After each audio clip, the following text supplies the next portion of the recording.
오늘은 이 본문의 말씀을 가지고 성도의 지혜로운 투자, 이러한 제목으로 말씀을 증거하겠습니다.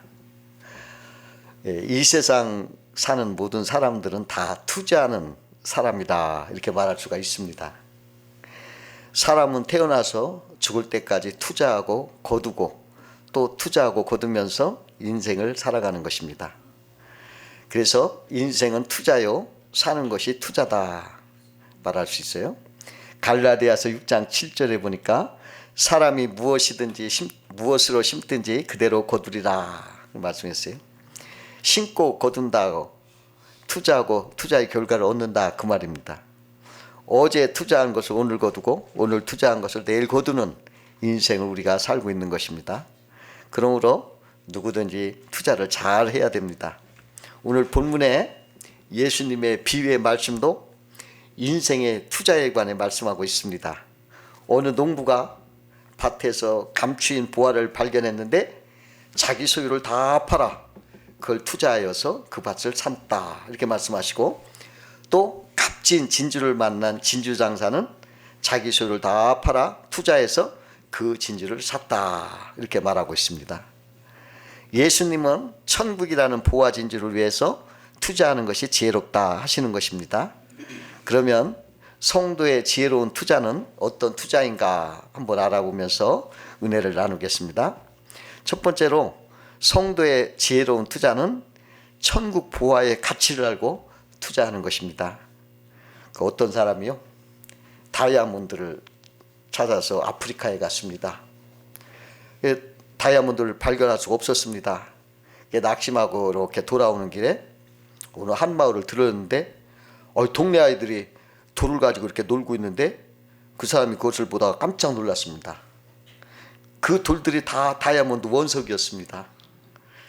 다이아몬드는 강호하기 전에는 차돌에 불과하지만 깎아놓으면 아름다운 보석이 되는 것입니다.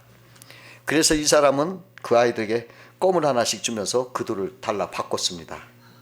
그리고 아이들에게 다시 또 껌을 주면서 얘가 돌을 어디서 주셨느냐 좀 알려다오. 그래가지고 거기 가서 그 사람이 다이아몬드 광산을 만들어 가지고 큰 부자가 됐다고 합니다. 이처럼 다이아몬드 가치를 모르는 사람에게는 다이아몬드는 단순히 돌인 것입니다. 그 가치를 모르기 때문에 가지고 놀다가 길거리에 버리고 껌 하나와 바꿔버리는 것입니다. 그래서 보화를 아는 것이 지혜고 복인 것입니다. 그 옛날 스페인 사람들이요, 세계를 정복해 나갈 때 미개인들에게 빵 몇 개를 주면서 많은 금을 받고 가지고 본국에 실어왔다고 그래요. 또 그 아프리카 토인들은 그 처음에 유리로 만든 거울을 보고서 굉장히 신기해 가지고 평생 자기 얼굴을 보지 못하고 살던 저들이 자기 얼굴을 보게 되는 순간 하도 신기해서 놀라워 가지고 그 속에 신이 들어있다, 이렇게 생각하고 그걸 소중히 여겨 가지고 많은 다이아몬드를 주고 바꿔버렸다는 거예요. 그런가 하면 그 문명인들이 수탉을 가지고 가서 이건 시간을 알리는 동물이다, 이 수탉이 울어야 태양이 뜬다, 이렇게 말하니까 추장이 그걸 신기해가지고 실험해보니까 아침이 되니까 이 닭이 우는 거예요. 그러더니 태양이 떠오르는 거예요. 아, 그렇구나. 아침만 되면 이게 닭이 울고 또 닭이 울면 태양이 자꾸 떠오르니까 야, 이거 귀한 거다 하고 금과 다이아몬드를 잔뜩 실어다 줬다는 얘기가 있습니다. 이게 미개인들은요, 값진 보화를 알지 못하기 때문에 그 어리석은 일을 하면서도 그것이 어리석은 줄을 모르는 것입니다. 그게 마찬가지예요. 오늘도 우리가 가장 값비싼 보화인 예수를 모르고 그 신앙을 헌신짝처럼 버리고 헛된 것을 위해서 이렇게 사는 사람이 얼마나 많은지 우리가 알 수가 없습니다. 성경에서도 에서라는 사람은요, 자기 장자권 그것을 그냥 팥주광구리에 팔아버리고 나중에 큰 후회한 걸 볼 수가 있습니다. 가치를 알아야 되는 거예요. 또 한편 밭에 감추인 보화는요, 우리 마음속에 감추인 행복이라고 볼 수가 있습니다. 우리 마음속에 행복이 감춰져 있어요.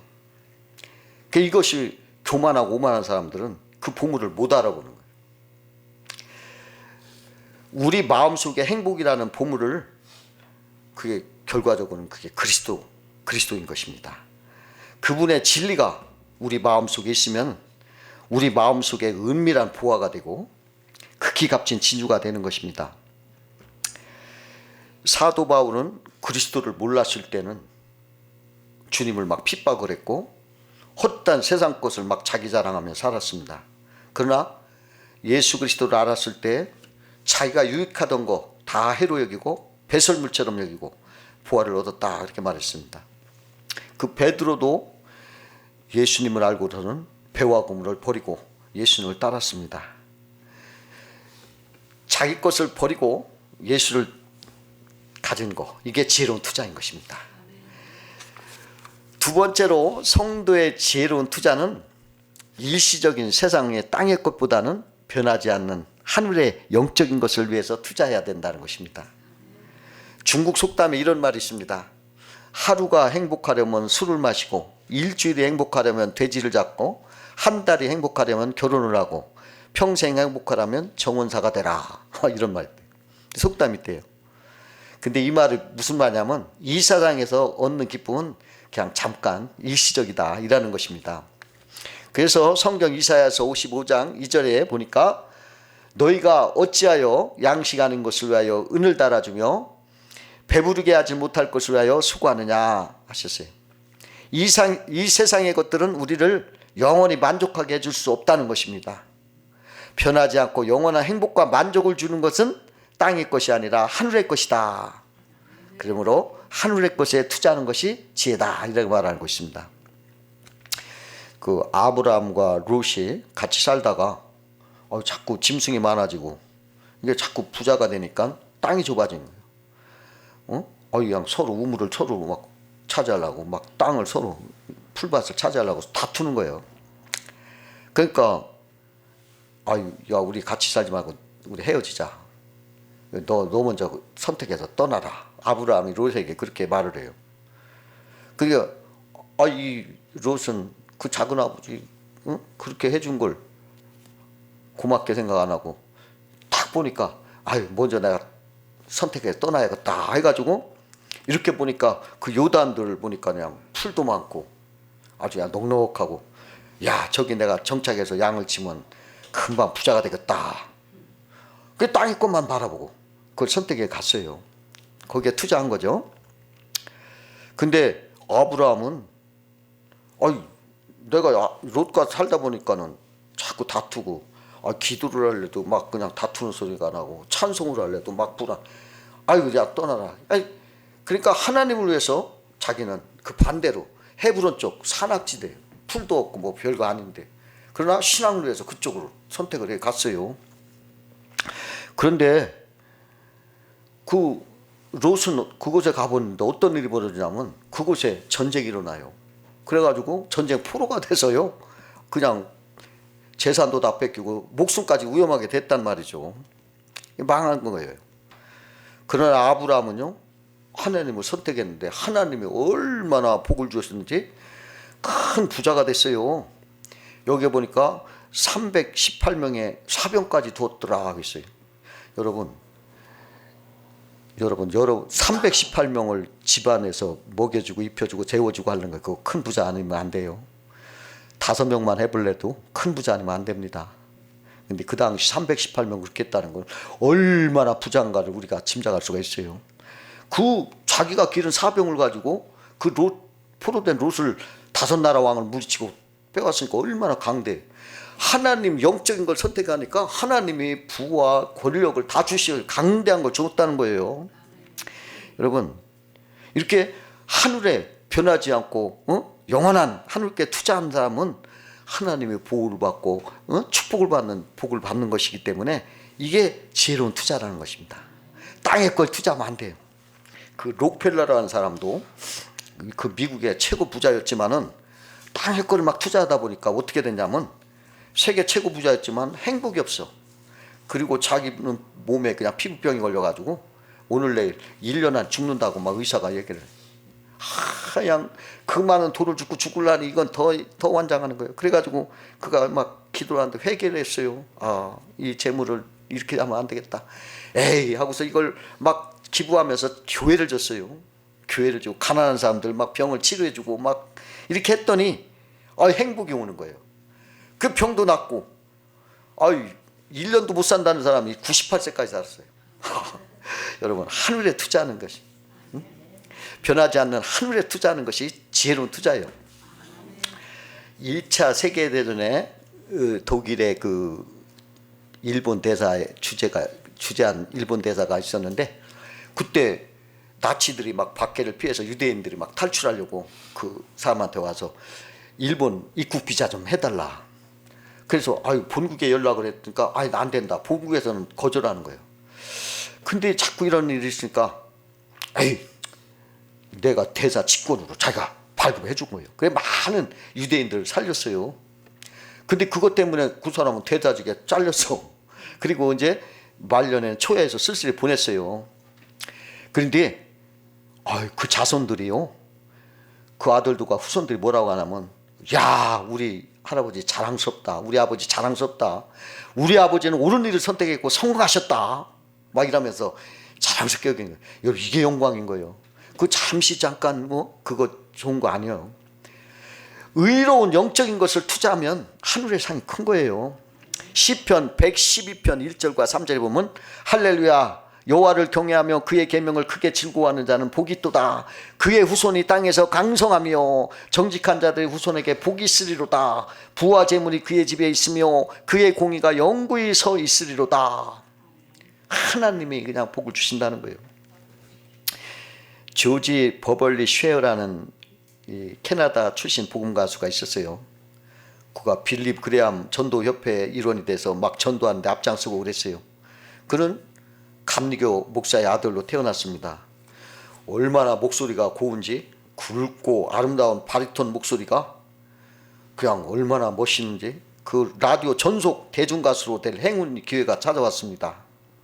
그래서 그 많은 막대한 돈을 받고 거기로 가려고 이렇게 하는데, 어머니 성경책에 뭐가 이렇게 쪽지가 있어. 그래 그걸 봤는데 거기에 이렇게 적혀 있는 거예요.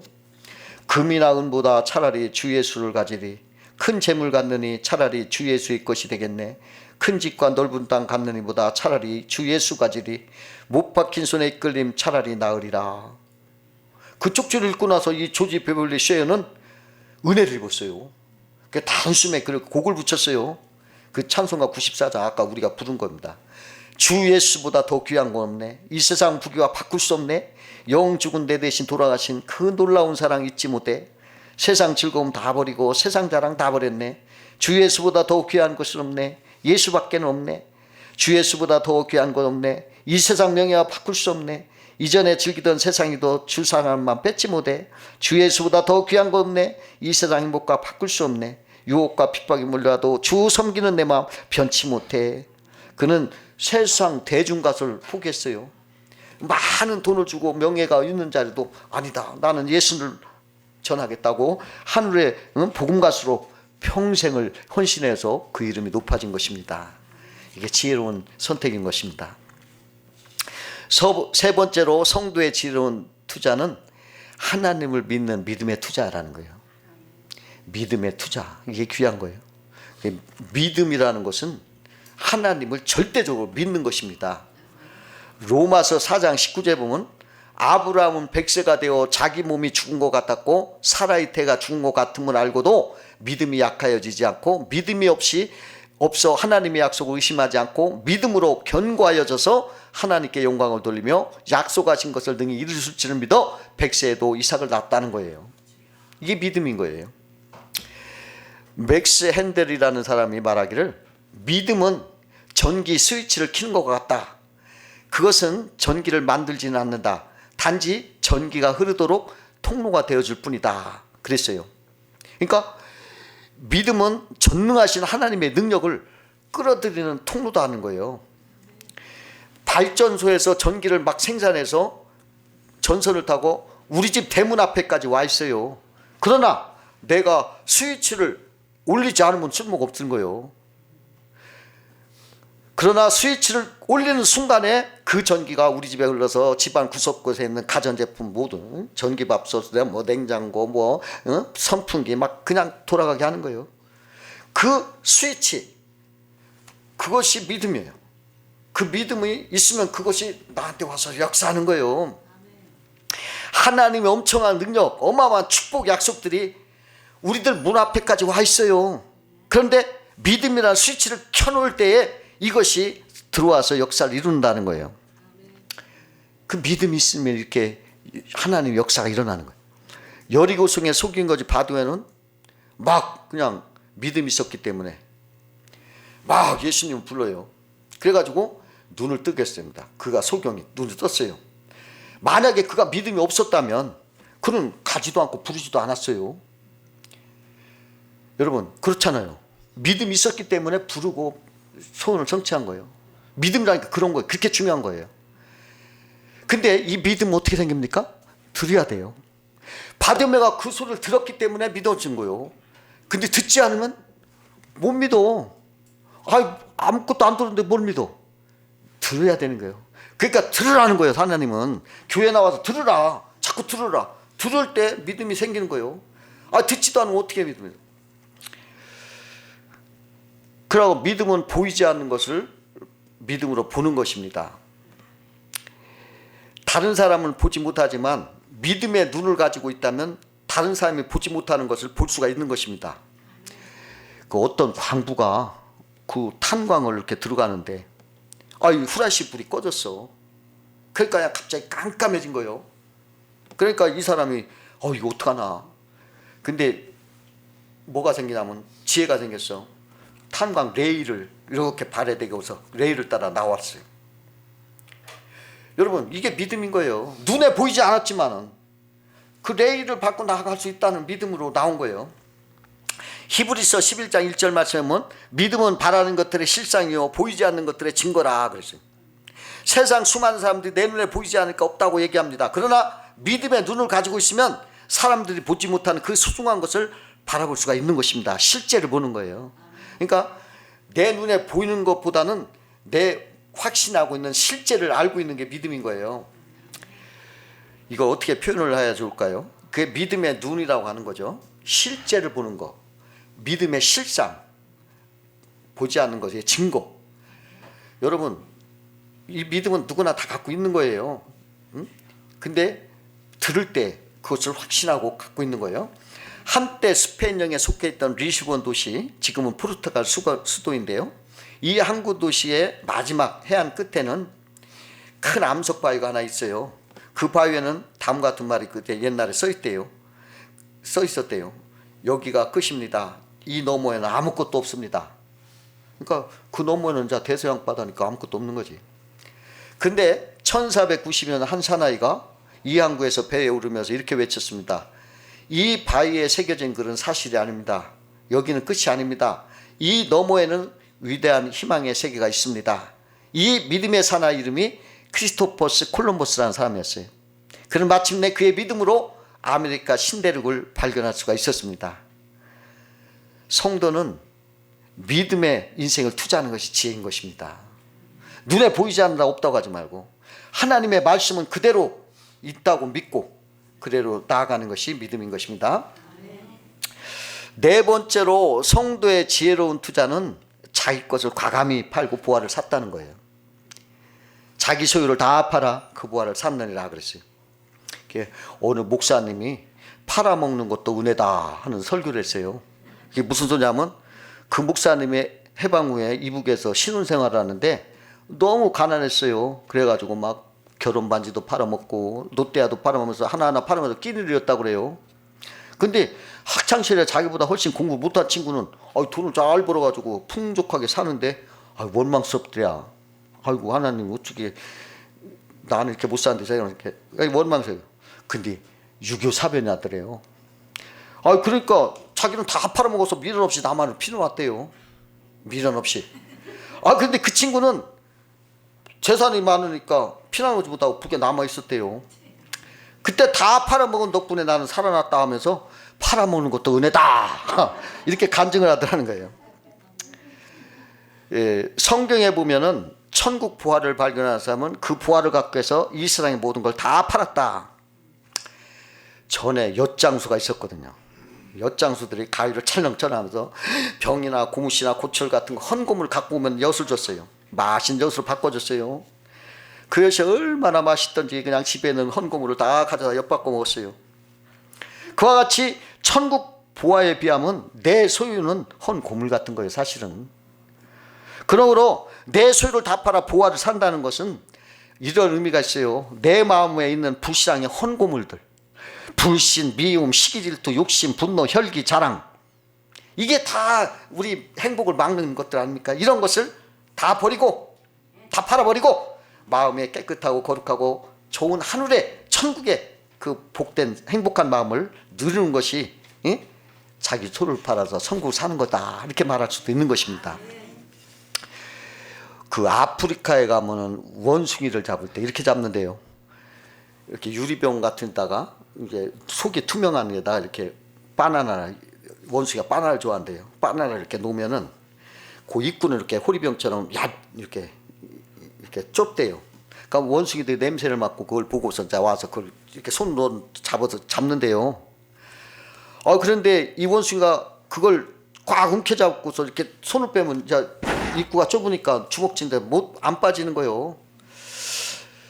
그러니까 그 바나나 진 손이 걸렸는데 못 나와 있는데 사냥꾼이 더 오는 거예요. 자기를 잡으러. 그럼 이놈은 어떻게 해야 돼요? 과일 이렇게 놓고서 쏙 빼서 도망가면 되잖아요. 근데 이걸 안 놓는대야. 끝까지 놓을 줄을 모른대요. 그래가지고 그 항아리에 걸려가지고 그냥 잡힌대요. 그 바나나 몇 개 먹으려고 그냥 그러다가 그 욕심 부리다가 그대로 잡혀서 그 요리에 그러는 거예요. 오늘날도 우리가 세상에 가치 없는 걸 콱 붙들고 욕심 부리다가 그걸 못 놔. 그래가 누구한테 잡힌다? 사탄에게 잡혀가지고 불행한 사람이 얼마만지 몰라요. 이거 놓아야 돼. 욕심을 버려야 돼. 그래야 하나님을 찾는 거예요. 꼭 그거 붙잡고 있다가 사탄 마귀예요. 우리가 그런 사람들, 어떤 목사님이 어릴 때 그 여동생이 던진 가위에 눈을 맞아가지고 이제 여러 번 수술까지 했는데도 결국은 실명이 돼요. 한쪽 눈이. 이 사람이 막 군대도 못 가고 학교 다닐 때도 고통하고 고통스러운 삶을 살았어요. 동생이 한없이 미웠고 그냥 세상이 원망스러워서 막 술을 먹기만 하면 막 동생을 구타했어요. 근데 어머니가 간곡하게, 야, 우리 교회 부흥회라고 귀한 목사님 오시니까 너도 같이 은혜를 받자, 은혜 받자. 하도 왜곡하고 그러니까 그 교회를 간 거예요. 근데 거기서 이 사람이 목사님 앞자리에 이렇게 앉았는데 은혜를 받은 거예요. 근데 그 사람 말은 막 하늘에서 막 무슨 샘물이 내려오더래. 그러니까 환상 중에. 그러니까 이 사람이 은혜를 받았어요. 그 성령 체험을 받아가지고 예수님을 영접한 다음에 그가 변화됐어요. 그래가지고 신학교를 가서 그 사람이 목사가 됐어요. 근데 그 사람이 간증하기를, 비록 내 한쪽 눈에 실명됐지만 그로 인해서 예수를 믿게 돼서 오히려 내 여동생도 기쁘다, 감사하다. 이러면서 막 감사하다고 기뻐하더라는 거예요. 이 사람은 결과적으로 자기 소유를 팔아서 보화를 산 거죠. 결과적으로는.